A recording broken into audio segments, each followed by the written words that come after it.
నీళ్లు చిలబత్తూరు వరకు కాలాలు వచ్చిన నీళ్లు అక్కడ నిలిచిపోయినాయి, మనకు రాకుండా పోయినాయి. ఆ నీళ్లు మనకు రావాలంటే, ఆ ప్రాజెక్ట్ కంప్లీట్ కావాలంటే, ఎత్తిపోతల పథకం కంప్లీట్ కావాలంటే చంద్రబాబు నాయుడు మాత్రమే చేయగలరు. ఈ జగన్ కాదు, ఇంకెవరు ఇచ్చినా కానీ సాధ్యం కాదు.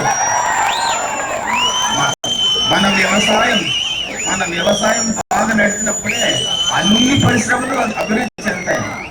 ఒక వ్యవసాయం అనే పరిశ్రమ ఒకటే వేల మందికి, కోట్ల మందికి ఉద్యోగాలు కల్పించగల శక్తి ఉంది. చంద్రబాబు నాయుడు గారి దృష్టి మొత్తం ఇప్పుడు పోలవరం ప్రాజెక్టు మీద, దాని కాలువల మీద, మన చెరువులు నింపే దాని మీద, విషయం మీద కేంద్రీకరించబడింది. దయచేసి అవకాశాన్ని జాగ్రత్తగా మళ్ళీ దొంగలకు, దౌర్జన్యాలకు, రౌడీలకు రాజ్యం ఇద్దాం.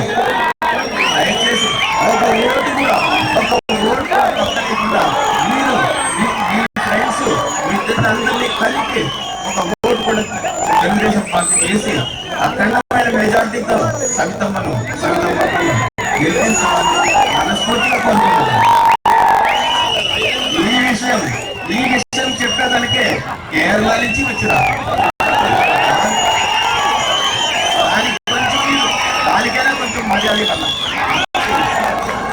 దానికైనా మీరు కొంచెం మర్యాద. నా కోసమైనా సైతం ఒక ఓటేళ్ళని చెప్పి గెలిపించాలని చెప్పి ఎట్టి